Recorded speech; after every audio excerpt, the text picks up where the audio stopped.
Alhamdulillahirabbil alamin wassalatu wassalamu ala asrofil anbiya'i wal mursalin wa ala alihi wa ashabihi wa man tabi'ahum bi ihsanin ila yaumiddin. Amma ba'du. Segala puji bagi Allah, Tuhan semesta alam, rahmat dan keselamatan semoga terlimpah atas paling mulianya Nabi dan Rasul, juga atas keluarga dan para sahabat serta kepada yang mengikuti mereka dalam kebenaran sampai hari kiamat. Adapun setelahnya. Hadirin yang dimuliakan Allah Subhanahu wa taala, pada kesempatan yang mulia ini, mari kita panjatkan puji syukur kepada Allah Subhanahu wa taala yang telah memberikan kita kesempatan dan kesehatan untuk berkumpul dalam majelis ilmu. Semoga dengan berkah dari ilmu yang kita pelajari, Allah melimpahkan hidayah dan taufiknya kepada kita semua. Pada kesempatan ini, izinkan saya menyampaikan materi yang sangat penting bagi kehidupan kita sehari-hari, yaitu tentang membiasakan perilaku terpuji terhadap diri sendiri dan orang lain. Islam adalah agama yang sangat mengutamakan akhlak dan adab, baik terhadap diri sendiri, sesama manusia, maupun kepada Allah Subhanahu wa taala. Dalam Islam, akhlak yang baik adalah fondasi utama bagi setiap mukmin yang mengharapkan ridho Allah Subhanahu wa taala. Pertama-tama, mari kita renungkan pentingnya membiasakan perilaku terpuji terhadap diri sendiri. Seringkali kita lebih fokus pada bagaimana bersikap kepada orang lain, namun lupa bahwa memperlakukan diri kita sendiri dengan baik juga merupakan bagian dari akhlak yang harus dijaga.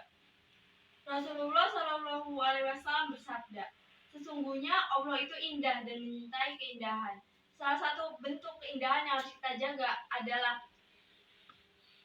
kebersihan diri. Rasulullah SAW juga menekankan, kebersihan adalah sebagian dari iman. Hadis riwayat Muslim. Maka menjaga kebersihan dan kesehatan diri adalah tanggung jawab kita sebagai hamba yang beriman, baik kebersihan fisik maupun mental. Sebagai umat Islam, kita juga harus berusaha untuk senantiasa bersikap jujur pada diri sendiri. Ketika kita melakukan kesalahan, mengakui dan memperbaikinya adalah perilaku yang terpuji. Janganlah kita menipu diri sendiri dengan berpura-pura bahwa kita tidak memiliki kelemahan. Sebaliknya, seorang mukmin sejati selalu mengakui kekurangan dirinya dan bersikap untuk berusaha memperbaiki diri dari waktu ke waktu. Selain itu, kesabaran dan rasa syukur juga menjadi perilaku yang perlu kita tanamkan dalam diri. Dalam Al-Quran, Allah berfirman, sesungguhnya bersama kesulitan ada kemudahan. Surat Al-Insyirah ayat 6. Maka ketika kita menghadapi ujian atau cobaan, kita harus bersabar dan yakin bahwa setiap kesulitan yang kita alami adalah bagian dari ujian untuk meningkatkan derajat keimanan kita. Bersyukur atas nikmat yang diberikan Allah juga merupakan perilaku terpuji kepada manusia. Rasulullah SAW bersabda, barang siapa yang tidak bersyukur pada manusia, maka dia tidak bersyukur pada Allah Subhanahu wa taala. Hadis riwayat Tirmidzi. Oleh karena itu, mulai dari diri sendiri, kita harus belajar untuk menghargai segala nikmat yang diberikan Allah Subhanahu wa taala. Hadirin yang dirahmati Allah, selanjutnya mari kita bahas tentang perilaku terpuji terhadap orang lain. Islam adalah agama yang mengajarkan kasih sayang, kelembutan, dan penghargaan terhadap sesama manusia. Dalam sebuah hadis, Rasulullah SAW bersabda, bukan termasuk golongan umatku yang tidak menyayangi yang lebih muda dan tidak menghormati yang lebih tua. Hadis riwayat Tirmidzi. Betapa mulianya ajaran Islam yang menekankan pentingnya menghormati orang lain, baik yang lebih tua maupun yang lebih muda. Sikap lemah lembut dan sabar dalam berinteraksi dengan sesama yang sangat ditekankan dalam Islam.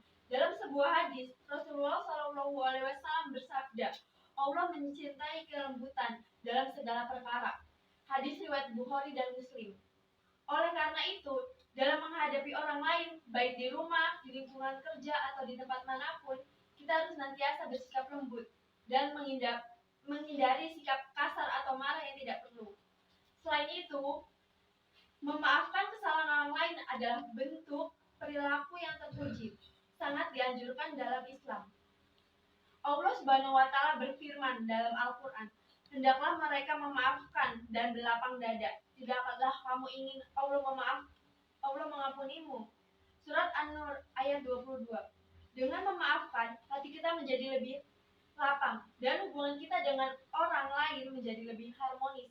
Sebaliknya, menyimpan dendam hanya akan menambah beban dalam hati kita dan menjauhkan kita dari ketenangan batin. Hadirin yang berbahagia, perilaku terpuji yang kita biasakan terhadap diri sendiri atau orang lain tidak hanya mendatangkan kebaikan dalam hubungan sosial, tetapi juga menjadi bekal kita dalam mendekatkan diri kepada Allah Subhanahu wa taala. Rasulullah SAW bersabda, sesungguhnya orang yang paling sempurna imannya adalah yang paling baik akhlaknya. Hadis riwayat Ahmad. Oleh karena itu, mari kita terus berusaha untuk memperbaiki akhlak kita, baik dalam hal menjaga diri sendiri maupun dalam berhubungan dengan orang lain, sehingga kita menjadi pribadi yang lebih baik dan mendekatkan diri kepada Allah Subhanahu wa taala. Bayangkan kita sedang berada di tengah sebuah perjalanan hidup yang penuh dengan janji, baik pada diri kita sendiri, orang lain maupun pada Allah Subhanahu wa taala. Setiap janji yang kita buat adalah seperti sebuah simpul di tali kehidupan yang jika kita tidak ikat dengan benar bisa membuat semuanya berantakan. Di saat kita berdiri di depan cermin, mungkin kita teringat janji-janji kita yang pernah kita buat kepada diri sendiri, janji untuk lebih rajin ibadah, menjaga kesehatan, atau memperbaiki diri dari waktu ke waktu. Namun di sanalah ujian dimulai. Seringkali janji-janji itu terlupakan atau diabaikan karena kita terlalu sibuk atau lalai. Lalu kita juga melihat ke arah orang-orang di sekitar kita, keluarga, teman, rekan kerja, mereka pun menunggu janji-janji yang kita buat kepada mereka. Ketika kita tidak memenuhi janji tersebut, kecewa pun muncul. Rasa tidak enak dan rasa bersalah seringkali menghantui, karena kita tahu betul bahwa janji adalah kepercayaan yang dianggap erat oleh orang lain terhadap kita. Lebih dalam lagi, kita merenung soal janji kita kepada Allah Subhanahu wa taala. Berapa kali kita berjanji kepada Allah Subhanahu wa taala? Berapa kali kita berdoa memohon kepadanya dengan janji bahwa kita akan menjadi hamba yang lebih baik. Allah Subhanahu wa taala selalu memenuhi janjinya kepada kita. Namun bagaimana dengan kita? Di sini kita diingatkan bahwa janji yang kita buat dalam ibadah, dalam taubat atau saat meminta pertolongannya adalah komitmen yang harus kita jaga dengan sungguh-sungguh. Maka dari tema yang kita bahas, kita belajar bahwa memenuhi janji bukan hanya kewajiban, tapi juga cerminan akhlak kita sebagai seorang muslim. Ini adalah tentang menjadi pribadi yang bisa dipercaya, tidak hanya oleh orang lain, tapi juga oleh diri sendiri dan Allah Subhanahu wa taala. Sebab di setiap janji yang kita tepati ada kedamaian hati, ada kehormatan yang terpenting, ada ridho Allah Subhanahu wa taala yang kita kejar sepanjang hidup ini. Ketika kita menepati janji, kita sedang membangun fondasi kuat dalam hidup, dan inilah jalan menjadi pribadi yang lebih baik dan lebih dekat dengan Allah Subhanahu wa taala. Mari akhiri dengan bersolawat kepada Nabi Muhammad SAW yang telah menjadi teladan sempurna dalam akhlak dan perilaku. Semoga Allah Subhanahu wa taala senantiasa memberikan kita kekuatan untuk meneladani akhlak mulia Rasulullah SAW dan menjadikan kita hamba-hamba yang dicintai. Ayo salawat.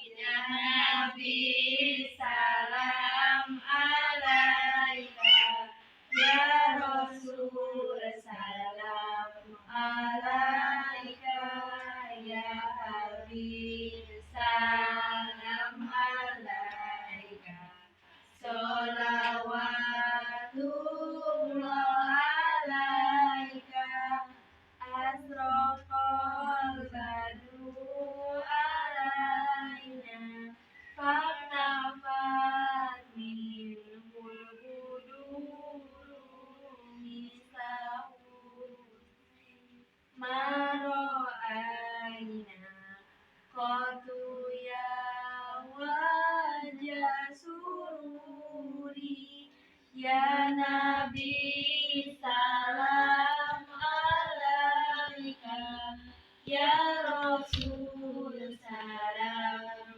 alaika, ya Habib salam alaika, sholawatullah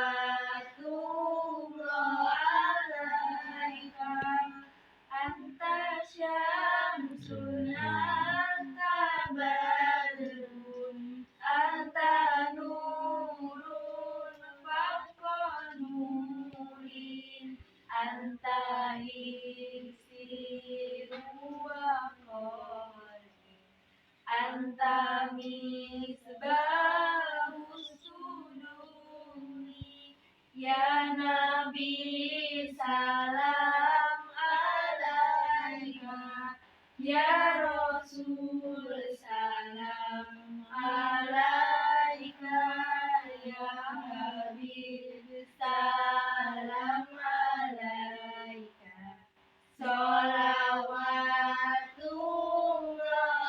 alaika. Allahumma sholli ala Sayyidina Muhammad wa ala alihi wa ashabihi ajmain.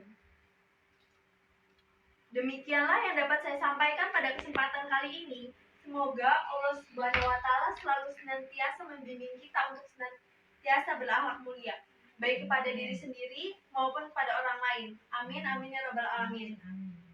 Mari kita berdoa bersama-sama. Subhanaka Allahumma wa bihamdika asyhadu an la ilaha illa anta astaghfiruka wa atubu ilaik. Sekian yang dapat saya sampaikan. Wassalamualaikum warahmatullahi wabarakatuh. Waalaikumsalam warahmatullahi wabarakatuh.